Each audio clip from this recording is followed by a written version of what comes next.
Welcome, everybody, to the Derek Legg podcast. We've got a special episode today. I've been looking forward to this really since this whole podcast came about.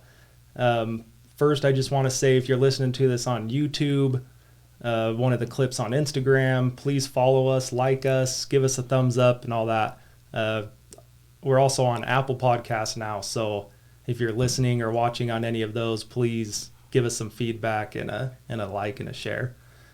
So today, I've got some good friends of mine over the last year. I've known Nicole Hilton since, when did we start going to school together? I don't know. 7th grade? Yeah, probably. Was it Bloomington Hills Elementary? I didn't go to Bloomington, but you would have went to Desert Hills. Yeah. So we probably started going to 6th grade or? Yeah, 6th, 7th. Yeah. So we've known of each other. Yeah. Yeah. And then her mom is also here to join us too. So Barbara, or Barb Hilton, is with us as well. Yep. Thanks for having me. Oh, thanks for coming. I think it's going to be fun. So I think what I'd like to do is maybe touch a little bit of backstory into Nicole's story.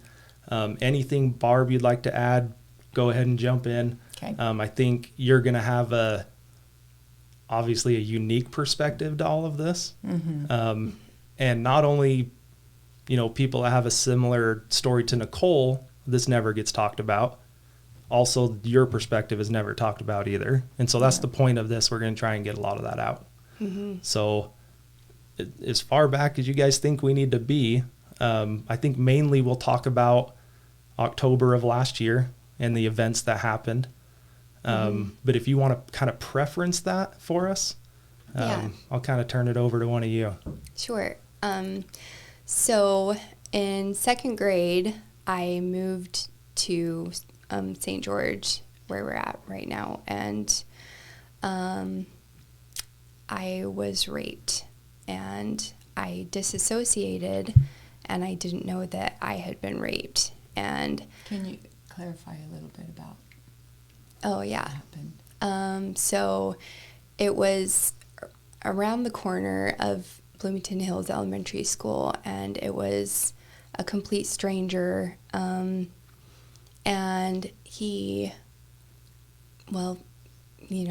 raped me, and I disassociated, and I did not know that I had been raped until I got the memory back like 20 years later. Okay. Or something around there. So I'll just interject a little bit. Sure.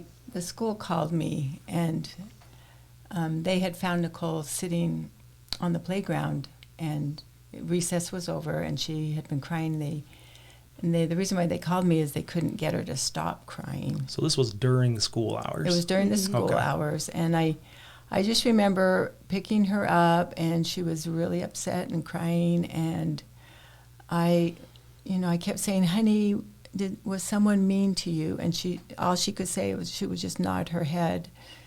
And at the time I assumed some kids on the playground had been mean to her. So I took her home and got her favorite book and read to her and tried to comfort her. But as far as any sexual abuse, our family just had no idea. Mm-hmm. I think she's getting picked on or something. There were some kids in my neighborhood, in our neighborhood, that had been mean, and I assumed it was those kids that were just picking on my daughter. Yeah. Mm-hmm. So, but she couldn't tell me what had I happened. had no idea. So like you didn't have a recollection of what happened? No. So you couldn't explain it if you wanted to? Yeah. Okay. Right. So, but yeah, I only got the memory back because I prayed for an entire year. It was the number one thing that I wanted to know, like what had happened in 2nd grade. Like that's when I started acting like bipolar, schizoaffective, dissociative identity disorder, OCD, food addiction, even sexual addiction. Like that's when all those started, was in 2nd grade. And so I kind of pieced 2 and 2 together, like something must have happened. And so I prayed for an entire year. It took an entire year of praying on my knees, like 2 hours a day. about it. And finally, this was maybe like 2 years ago or something. I'm not sure, but finally,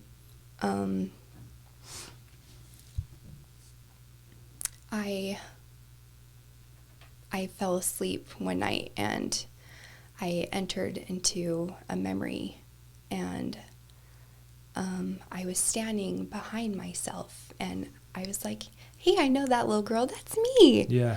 And it was so uncanny. Like that crack in the wall was right there. Like the hopscotch, painting was on the ground, and there's those kids that I used to hang out with, like this is second grade. Like this is crazy. This is a memory, Yeah. right?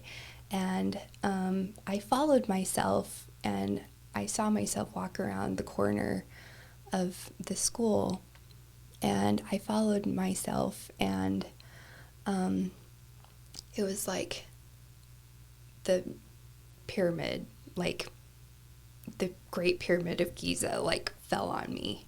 And I threw up my hands and I said, "No, no, no, no." And I came out of the vision, and I knew. Well, when you described it to me, you were telling me that you had this sense of foreboding of such tremendous evil. Yeah. And you threw up your hands. Yeah, it was more than a regular rape. Like, he did things to me that are unspeakable.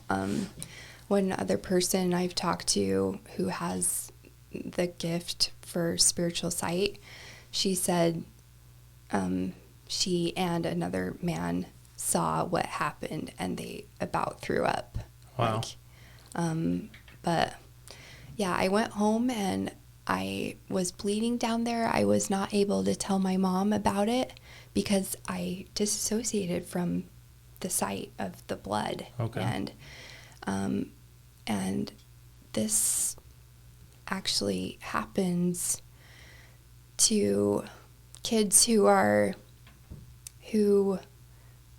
have a sort of, I don't know, I'm thinking like of heat signatures, but it's more like a spiritual signature. Okay. And people who follow Lucifer, they're Luciferian, they target these special kids, right? The spiritually gifted kids, because if they have these kids disassociate and these kids commit suicide or they don't reach their full potential, well then the world would be that less, Sure. Yeah. bright. Well, I think the hardest thing for me when I heard the story that happened, from what happened last year, like I knew you in school. I knew you all through high school. Mm-hmm. I'm sure we had classes together. Mm-hmm. You would never guess. Yeah. I mean, you were smart. Mm-hmm. Like I think I had a couple English classes with you, which was probably my worst subject. You should have sat next to me. I should have. But I mean, I guess what I'm saying is people that struggle with these things in their life is usually the person you never would think Yeah. are going through anything. Yeah. And so you graduated Pineview. Uh-huh. Yeah, I was top of my class, and I mean, I was really outgoing. I was Sterling Scholar, and She had a scholarship to BYU. So then you went up to BYU. I had, yeah. So I went up to BYU, and right when I was out from under my parents' roof, it was like all this programming came up, right? And, well, a lot of it had come up before during high school, but I kind of kept it under wraps. Mm-hmm.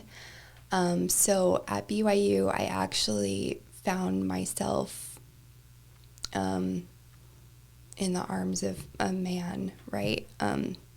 So, sorry, this is hard to talk about. I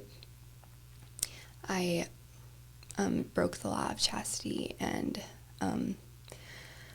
So, yeah, I ended up marrying him because I thought that that's what you're supposed to do, right? And so my life just kind of tanked after that. So I think victims of abuse, the programming, and when we talk about programming, we're talking about Satan has programs where he, it's like there's a tape that plays in your head, and that that evil spirits tell you these things. They put thoughts in your head, and that's the programming. And these are thoughts that I'm worthless. I deserve to die. There are layers. Sorry, there are layers to those. I mean, the top layer should be I should be excellent at everything, right? And the bottom layer is I'm worthless. So there are many layers that I had to disassemble over the past 23 or so years. Yeah. And I think anyone struggling, we all have a form of mental health challenge in some way or another. I mean, people deal with depression and they deal with suicidal thoughts, but it's the programming, it's the thoughts that enter into our head that create these feelings. And as a child who was victimized as young as Nicole, even though she didn't remember it, I can't help but feel that the programming that she went on to do things that made her life even more complicated and made it so that she had even more problems. But it was a result of the childhood trauma that she had gone through that had never been addressed. Sure. Whenever you bury something deep within you, it's going to come up sooner or later, and you don't realize it, but it will lead you to do other things that you may not have done it otherwise. Yeah. Wow, it's just so amazing to hear my mom talk about this. Like, Anyway. thanks, Mom. Well, I think Nicole's been extremely open. How long have you been doing your blog? I don't know. 1 year. Has it been a 1 year? A year and a half. Year and a half. You've been really open on your blog of things that have happened and thoughts that you've had and different things. And that's what kind of brought me into the story, I guess, when these events that we'll eventually get to that happened last year. So I know that you've always been really open about it, and I think that you're starting to come around to it. Would that be a good way to say it? Yeah, so Nicole has always been extremely open about her mental health challenges, and almost to the point where, as a family, we're like, no, you don't say all that. Right. But I think that's society. It is, and society has that idea that we need to, these things are hush-hush and we shouldn't talk about them, but you're not going to heal from these issues if you don't bring them out into the open. And, people tend to sugarcoat their life, and they put on an appearance that everything is perfect on the outside when deep down they're struggling. And so when Nicole attempted suicide on October 7th, and we'll get into that, but even though my natural inclination is to not tell people about this and to keep this under wraps, I thought I need to come out and talk about this and let people know that we are hurting as a family, and this is what we're dealing with, because it was from the comments and the support of so many people after I did go public with what had happened that really allowed me to find the inner strength to deal with everything that we were dealing with. Yeah. And so I gained so much strength from just being open about this whole thing. And I think it's awesome that as open as both of you were about it, I mean, this went worldwide. it really did. We had people from Africa. We had people from the Philippines. I still have contact with a sweet lady named Gigi in the Philippines, and One person from China. Wow. yeah, we've had people from all over the world, from Thailand, who have offered support and have written us and have been involved in this story.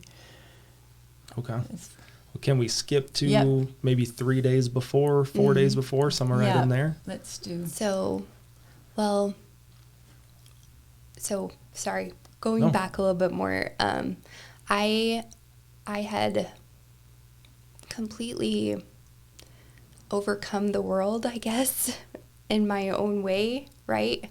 Up until this point. Okay. Mom, maybe you want to talk about that? Well, she was doing really, really well. I mean, for years she had struggled with issues of bipolar, and she had had suicidal ideation. But prior to this event, she was great. She was stable. She didn't have any symptoms of being psychotic or being depressed or anything. She just seemed like she was doing great. She was Nicole. So, yeah, And- sorry. No, go ahead. I had become the consummate professional at taking care of someone with all the issues that I had had. I had completely healed myself from depression, suicidal ideation, bipolar disorder, schizoaffective disorder, DID, everything, bulimia, cutting. Well, and I think there's, maybe it's on your Facebook or your blog, I'm not sure, because I went through pretty much all of it. Yeah. But there was a couple videos where you did talk about that. Yeah. And I think, and we'll post all that on the podcast. We'll put your Yeah. blog on there, and we can kind of, thumbnail some of these things Yeah. too. But sorry, go ahead. And like I healed myself from sexual addiction, and every single one of these things, I healed from it because I went to therapy, right? And I read so many books. Oh my heavens. Self-help books, and I read the Book of Mormon religiously. I've read it maybe 25 Yeah, times. she's a voracious reader. But Yeah. we Yeah. had a lot of therapy. Therapy was the one thing that helped, I think, more than anything. Well, But let's So- go to the 3 days that led up to the event. Well, there are a couple other things that really helped. So I was contacted by someone in Salt Lake who has this technology where he has drops that he can assign your signature to, and it's different than I forget what the other thing is, but he came up with a list of like 35 things that have been programmed satanically into me, and these drops were going to completely eradicate them, and I had to take them like 7 times a day, 5 drops, right? And I went through absolute hell during those 7 days, and my mom can attest. It was the most awful thing I've been through by far, and I searched everywhere, high and low, for things that would heal me from what I've been through, and it was turning to Christ, but I believe that He led me to these different things. Because going to church, reading the scriptures, and praying just doesn't cut it when it comes to satanic programming. And I think that we all have satanic programming in us. Well, So- and I think it'd be foolish to deny that Christ has been there in both of your guys' lives Yeah. and a ton the last year. Yeah. Right. Yeah, it's been incredible. Yeah. Hey guys, real quick, we wanted to announce our winners for our drawing on last podcast with Jake Erickson. So we had 2 giveaway items. We had a 32 ounce Big Frig Southern Utah Safe and Vault mug. And then we had a $30 gift card to Dixie Gun and Fish that Jake contributed for the podcast. So the winner for the mug is Monroe Payne. Thanks for the share on Instagram. If you want to come down to the store, 1397 West Sunset Boulevard, we can get you your mug. And then the winner for the gift card is Abram Gardner. So if you want to come over, we can get that to you. Maybe Abram, if you want to go to Dixie Gun and Fish, they can get you that gift card. Thanks for sharing our podcast, and we'll do another giveaway next month. So 3 days before Nicole attempted suicide, I can tell you that she really had, it was just awful what she went through. And the only way I can describe it is that Satan was attacking her, because prior to those 3 days she had been fine, but she and I even recorded her, and I took her to her therapist, and I played the recording, and I said, what can we do? She would just cry and scream and saying that she couldn't take it anymore, and was rocking back and forth. Well, up until the 3 days before, I had completely healed myself from everything. Yeah, we talked absolutely about that. Everything. Yeah, and sorry. So I did witness this. I feel like it was a spiritual attack. That she didn't sleep for 3 days. She cried nonstop. It felt like spiritual claws were digging into me and just ripping me like head to toe. It was awful. So the night before it happened, and I was naturally worried about her. I knew she hadn't been sleeping. I woke up at 3 in the morning, and I went in her room, and she was talking to her boyfriend on the phone, and he was reading her stories, just stories from a children's book. And I said, Nicole, you need to let JJ go to sleep. You need to go to sleep. And he got on the phone with me, and he said, Barbara, let me read to her, because if I don't read to her, then the suicide thoughts just overtake her. So I said, okay. And I went back to bed, and I got back up at 6, and I went in her room, and she was gone. And I had this panic feeling, and I called her on her phone, and she answered, and she sounded totally fine. And she's like, it's okay, Mom. I just couldn't sleep. I'm going for a bike ride. And I said, okay, honey. Okay, be careful. Come home soon. And so I laid down on our couch, and I just kind of waited. And I just laid there for an hour because I didn't get much sleep. And then about 7, when my husband, we go to the gym in the morning. We got ready to go to the gym, and I called her again. And she said, Mom, I'm just sitting here on a rock. I'm reading my scriptures. And I said, okay. All right, honey. So we got in the car to go to the gym, and her boyfriend texted me and sent me a pin where her location was. And we knew right where that was. It was right up at the top of Webb Hill at the cliffs.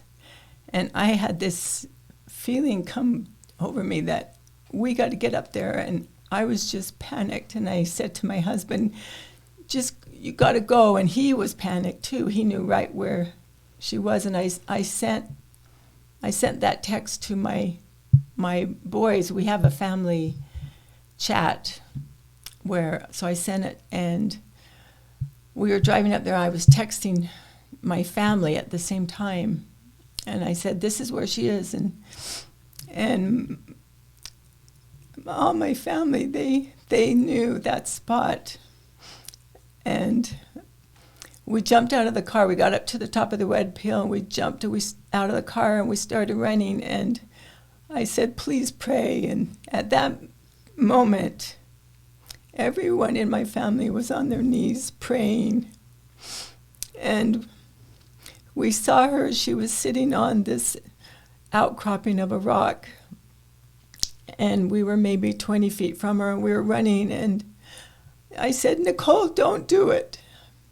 Please don't do it. And she looked at us, and she knew we were going to stop her, and she just leapt out in space right in front of us. And, I just can't describe the anguish that we felt. We didn't see her hit, but we climbed up and looked over, and my husband said she's dead. And I could see her, and she looked like she was dead. And I just crumbled. And I stayed up on the top, and he took a while to climb down. It took him a while to reach her. But he called up and he said, I think I can feel a pulse. So right then I called 911, and I was just a mess. And I had, they started giving me or asking me details, and they sent someone, a team out right away, but it took a long time for them to get there. It took probably 35 to 45 minutes because they drove right up to the top where we were, but they had to have a team climb up from the bottom, the high-angle team. Anyway, they worked on her for quite a while, and then they brought her up, and they were bagging her, respiratory bagging her, and I could tell that her abdomen was filling full of fluid, and she was unresponsive, and they couldn't get a blood pressure on her. So they worked on her for a minute, and I was just a complete wreck. And they got her in the ambulance and took her to the hospital.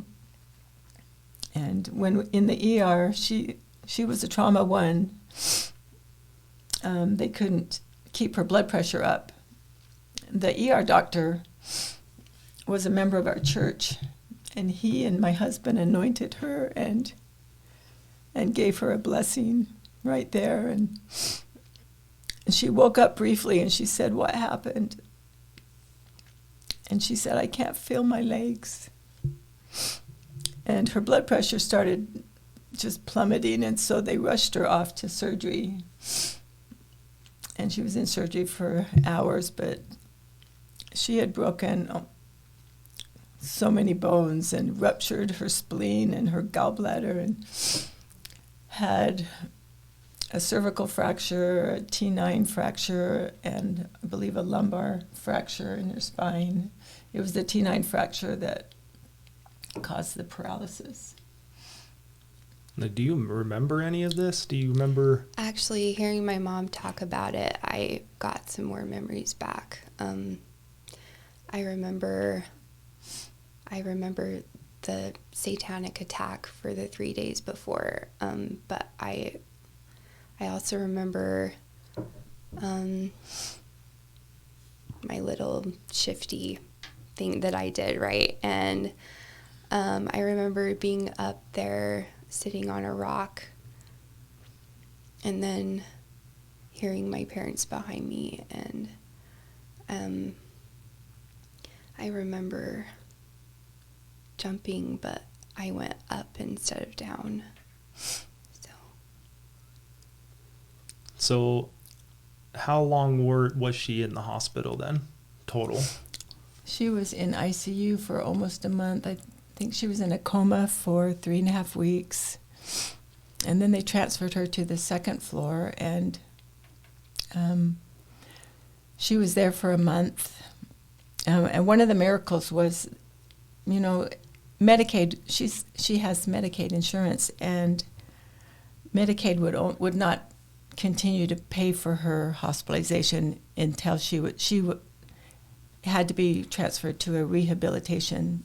And it was right at the height of COVID, and the only place that they could send her to was a rehabilitation center for spinal cord injuries, and it was up in Provo. But because of COVID, absolutely no family could visit. She couldn't have any visitors at all, and I mean, she was still dealing with ICU delirium. She wasn't quite there. She was confused. She was trached. She had a C-collar on. She couldn't speak. And I knew that for her to be transferred out and to be alone would be so devastating. It would be very damaging to her. Sure. Mm-hmm. And I remember just praying and pleading with God. And they had made all the arrangements. The ambulance was ready. The next day, when she was going to be transferred, the hospital, we were going to the hospital to see her off, and they contacted us and they said, "Oh, we're sorry, she's not going to be transferred." What had happened was the plastic surgeon had come and checked her ankle, and he felt that she had a compound fracture in her ankle, and she had to, fixators and all this hardware, and he felt that she needed to have a muscle flap to have that ankle heal. And so for that reason, they could not transfer her. Wow. And so that was like, they had to cancel it the day of the transfer. They had to cancel it, which gave her enough time to get strong enough to qualify to do her rehabilitation there at Dixie Regional. Okay. So she was in the hospital a total of 90 days or 3 months. Wow. Well, maybe I'll jump in with where I kind of came into the story Mm-hmm. as well, if that's all right. Mm-hmm. So I think St. George News had done an article kind of just saying that there was an attempted suicide on Webb Hill, if I remember. Uh-huh. And our Facebook group for our graduating class, Mm-hmm. I believe Ashley Davenport Mm-hmm. commented on there that it was you. Hey, this was Nicole.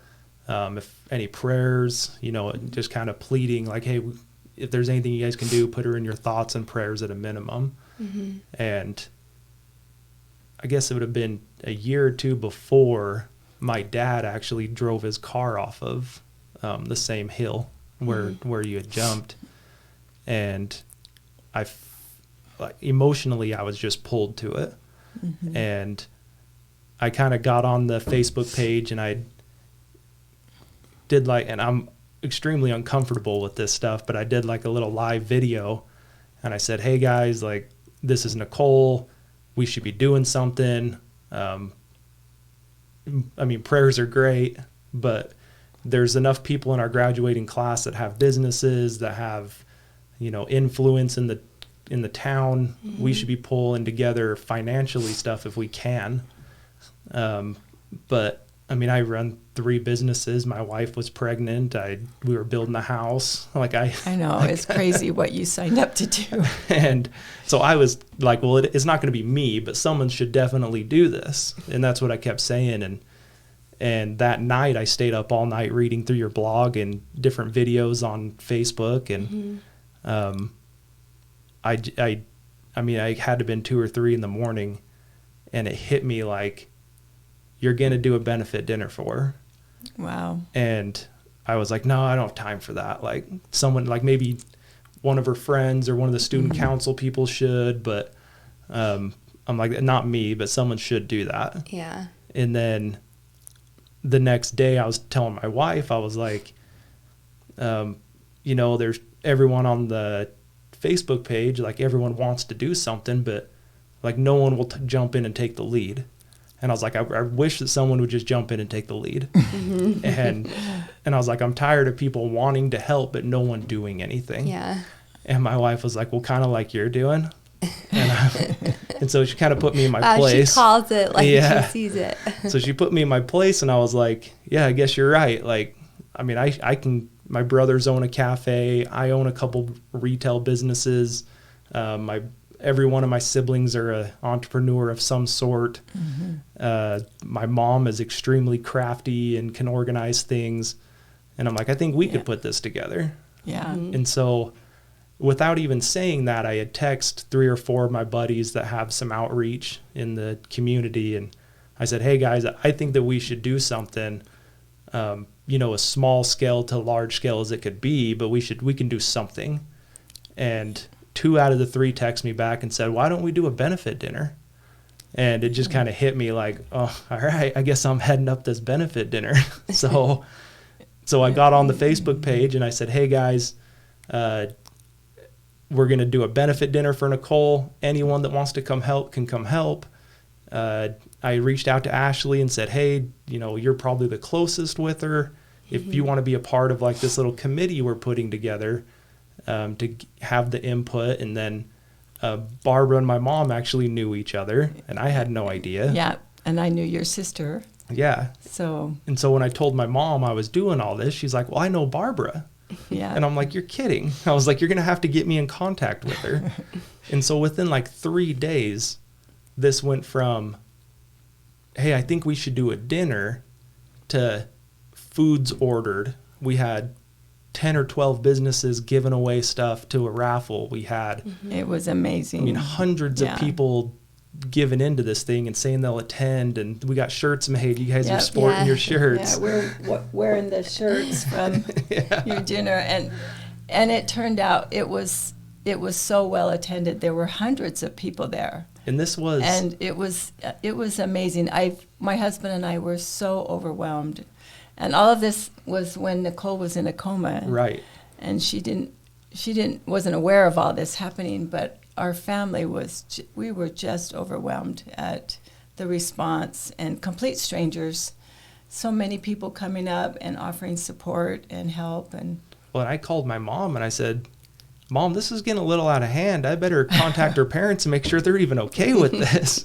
And so at that point, I think my mom had reached out to you and we got in contact and met at the hospital. Yeah. And my wife and I showed up and we kind of told you, this wasn't supposed to be a big deal, but it's kind of becoming a big deal. Are you okay with this? Well, and we were a little bit, we're private people. Sure. We're not the kind to elicit fundraising or anything, but we were overwhelmed at your generosity and that you would be willing to do this, because we were strangers to you. You didn't know us. And so we just left it in your hands, and we showed up that night, and it was an amazing night.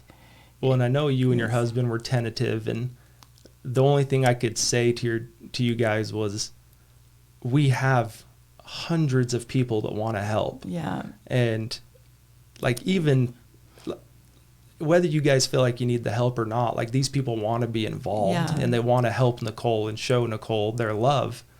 And like, if you would allow us to do that, that's kind of how we approached it. It was amazing. It was a very healing experience, and it showed us how many people loved Nicole.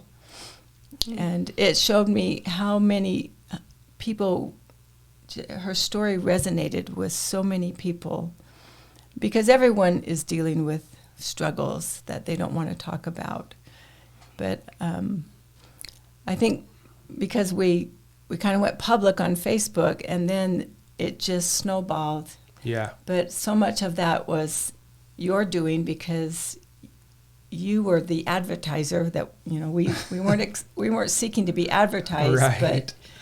but it allowed so many other people to learn of her story and then read her blog. And I had dozens of letters written to me that offered support, and it really got me through a really, really dark time in our life. Well, and like you said, there's so many people that wanted to show their love for Nicole. Mm-hmm.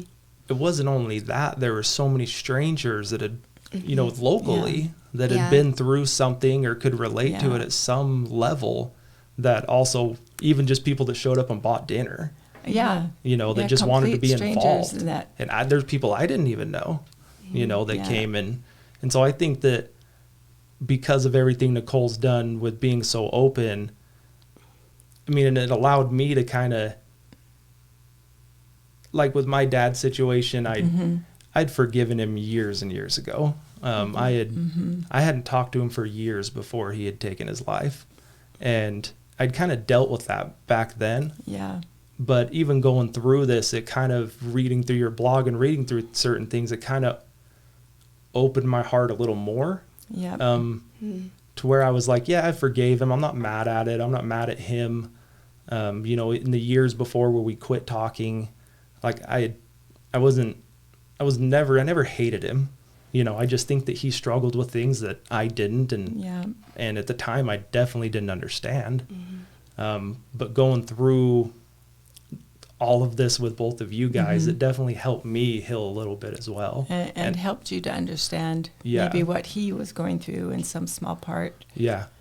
And I think it helped. My mom was a big part of the dinner. I think it helped her. And your sister was... My little sister, my brother that opened his cafe up family, to us. And the members of the graduating class, Pineview was... Well, like Brandon Larson was heavily involved, and his wife. And there were so many people. Yeah. I mean, it was cool that...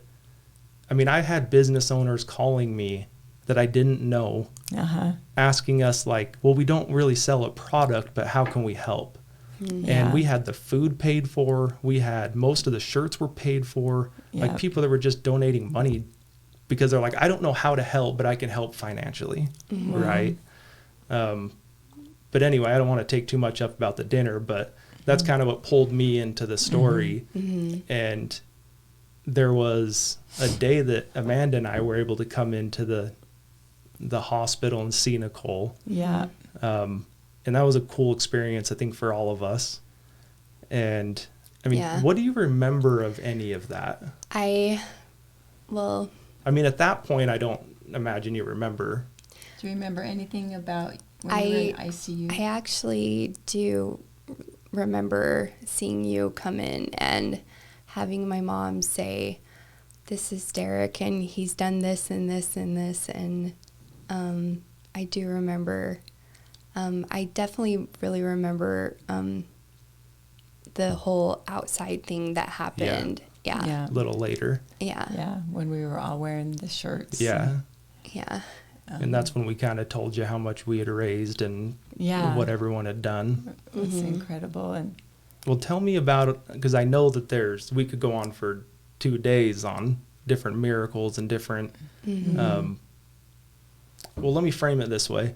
When it happened and when you guys were initially in the hospital, was there a lot of hope that you were going to live? I kind of feel like maybe there wasn't. I mean, to kind of tell me about that. Well, so she was in ICU with a list of injuries as long as my arm. And my son's an ER physician, and he said he had never seen anyone survive those kind of injuries. And it didn't look like she was going to survive. Her white count was over 35,000. Her heart rate was over 50 or over 150 to 160. Her respiratory rate was in the 50s and 60s for days. And so there was a day, and she'd already had 2 or 3 surgeries that just back to back. Her spine, they repaired her spine, and then they had to go back in and repair it, and then the dural sac of her spine was leaking, and they had to go in and repair that. But she was just very unstable. And well, I remember we were talking back and forth through the process of planning the dinner, and it was like, for me, I was like, how do we frame this as in, like, we need to assist with her recovery, and where we were at with it too. So I don't mean cut you off, but. Well, there was one night in ICU where, they wouldn't let our family visit because of COVID. She had she could have 2 visitors, which at that time was my oldest son, who's the physician, and myself. But even the ICU staff realized that she was dying, and they let our whole family come in, and I posted some pictures on Facebook about that. But so with that night was really hard. My husband and my sons gave her a blessing, And they circled around her bed. And I remember my son saying in the blessing that whatever your choice is, we'll support you. If you feel that you need to leave us, just know we love you and we'll support you. But if you'll choose to stay, we're going to be with you every step of the way, and we're going to help you fight this battle. And my husband gave her a blessing of release, to release her spirit from her body. And we were all crying and surrounded her bed, and my son had a vision open up in his mind while my husband was blessing her. And he saw her standing in a beautiful, long, flowing white gown. And to the right of her, she was turned toward all this glorious light and beauty, and she was viewing heaven. And to the left of her was darkness, and she was looking down at her family that were kneeling at her bedside crying. And she kept turning back and forth as if she were trying to decide what to do. And I really think that the Savior showed her her purpose in this life and gave her the choice of whether to stay or whether to go, because at that point it looked like she was going, she was posturing, she was unresponsive to deep sternal pain. Her labs were just off the charts, and she looked like she was going to die. And then he must have given her the choice, and she made that decision, and she stayed. And I know she has memories of when she went to heaven, and maybe she'd like to talk about that. You don't have to. No, it's okay. Okay. So You might want to get closer, honey. Oh, sorry. So I just remember going up after I jumped. Yeah. And I woke up under a willow tree, and I sat up and I looked to my right, and my two dogs were just running, like bolting towards me. My two dogs that had died before. And one's named Annie, and she's a golden retriever, and one's named Teddy Bear, and he's a labradoodle. And Teddy was just yelling in his little voice, "You're here, you're here. We can't believe it. Like, you've done it. You're here, you're here." And I was like, what? Like, was this planned? Like, and I believe that it was, actually, because then I saw Christ come around the corner, and he just wrapped me in the most healing hug in the whole galaxy, and I just collapsed, and he collapsed with me, and he just held me for the longest time, and he's like, "Well, everyone's waiting for you," and I was like, "Everyone?" And he's like, "Yeah, everybody." And you also talked about how you felt there was no judgment. Oh, yeah. And the feeling of peace. Yeah, there was just an immense feeling of wholeness that I had only rarely felt before in this life. And it was just amazing. It was so amazing. I can't even tell you. Just, it was like the three beings that I would like to be greeted by the most were right there. They were there. And it didn't matter that I had tried to commit suicide. And he completely understood. He completely understood. And so he was like, well, we better go see everybody. And I was like, what? Everyone? And he's like, yeah, everybody. And so anyway, we entered a white city, and there were a lot of people there, and we... Were they all dressed in white? Yeah. And where did he take you? he took me down a main thoroughfare to the library, or the Hall of Knowledge that's right there. And How did you read it?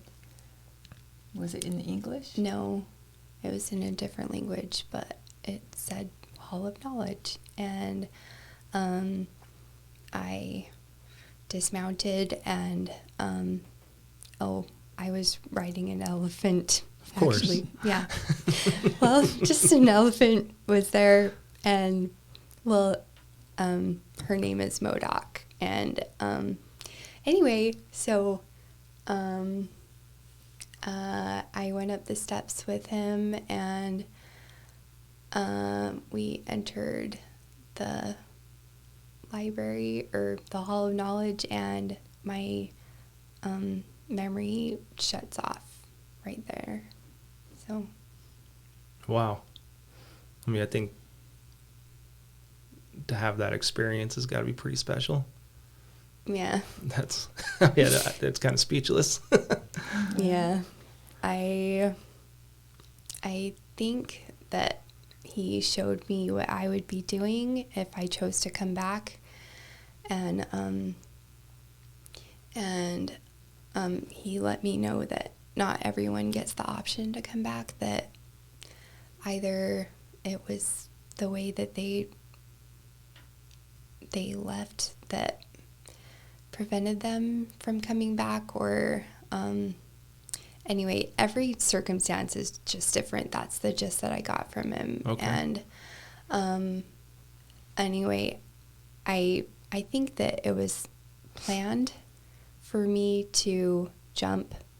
I'm not saying that, definitely not everyone is planned to commit suicide, right? But I think that yeah, I was meant to come back for some reason. I don't really quite know. Well, I know our family has learned so much, and we've gotten so much closer as a family, and we are more, we're just more understanding and more forgiving of one another, and we've learned so much from Nicole, and I think that's one of her purposes is she came back because she has helped us. She's helped a lot of people, and she's going to continue to help people. I hope so. So what's the plan now? Where do we go from here? Well, my sister-in-law, she moved in with us to help with the CNA work. Mm-hmm. And she's amazing. Like, she's so driven and focused. She's really type 3 personality. She just gets stuff done, right? And she has published books before for people. Yeah, she has her own business that she's published several books. Wow. Yeah, and it's like right up her alley, like for me to go ahead and publish my book that I've always wanted to write. The writings on my blog are about a third to a half of all my writings. The other writings are a little too sacred, or they just didn't fit within the context of the blog. So, yeah, I think I'm going to be publishing a book next. So That's awesome. She wants to, it's almost written because she's got her blog. Yeah. Mm-hmm. You just have to kind of piece it all into a book. yeah. Yep. That's great. So What else? a rumor is you're going to do a little speaking. Public speaking, well, my patriarchal blessing, and for those who don't know, a patriarchal blessing is what LDS people get when they're around 13 to 15 years old. It says that my speaking will be had for good far and wide, and I'm guessing that that's not just to Sandy, you know. It actually says that you will be known for your speaking and your writing far and wide. Yeah. I mean, you've kind of already accomplished some of that, really, right? I mean, we have the ability to go on her blog, and we can see how many people all over the world are reading her blog. I mean, I think the last number, it's around 80,000 people have read her blog, but almost every country in the world has been represented, and it'll show, you know, the percent of people from China. There's a lot of people in China that are interested in Nicole. No, I think that there's just one, Mom. No, there were, and well, I know there's a lot from Africa too. Yeah, like that's crazy though. Yeah, Egypt it's kind of weird fun. places. Yeah. I've had a few people from Dubai that have sent me a message. Well, it's like I look back on. I mean, we've been doing this a couple weeks, right? Mm-hmm. And I look back on the stuff that Mallory posts with our clips, and even just the YouTube views. And I'm like, man, there's 200 people that want to sit there and listen to this, right? Yeah. But I mean, the outreach that you guys have had is amazing. I mean, just amazing. Yeah. Well, I look at TikTok and like, you know, a video of a dog jumping over a fence gets like 4 million views, and I'm like, oh, come on. Like, I can totally do that, right? Right. But that's a good point. Thanks for humbling me. Well, my aunt keeps on telling me, Nicole, you're funny enough. Like, we should start a TikTok. And I'm like, I don't have the energy for that. Like, come on. Like, I have to take 2 naps a day. Like, it's really, you know, been a lot for me to, you know, come here and like get up the courage to, you know, speak again about this. But well, I really appreciate you guys coming. Is there anything you want to say? Pretty much got it? No, thank you for having us. No, thank you for coming. It's helpful for us just to I have more energy now. Like, I'm okay. Like, you don't have to. She is still healing. Yeah. from everything. Yeah. Well, I mean, you look great. I told you that before we started. Thanks. I'd followed a lot of, you know, even after the dinner, and I mean, now that me and your mom are official Facebook friends, I see a lot of it. And I mean, I guess I haven't really seen you since the hospital, really, right? Yeah. I mean, we've reached out to each other to try and do a dinner or something. We just haven't been able to get together. But when you came in, I was like, oh my gosh, you look like a whole different person. I've definitely fleshed out. Like, I'm not the little scarecrow I was in the hospital. But I need to work out some more and stop ordering from Yelp. Yeah. I think. But anyway. Awesome. Well, thanks again for coming. I think that we're going to blast this out, and we're going to have a lot of good feedback from it. And we'll put your blog on. Do you want to say your blog or anything else people can follow you with? It's healingwithchrist.com. Okay. Well, we'll put it on the notes as well. So when you bring up the podcast, we'll have a little link on there. Well, I guess we'll wrap it up. Appreciate you guys. Thanks, Derek.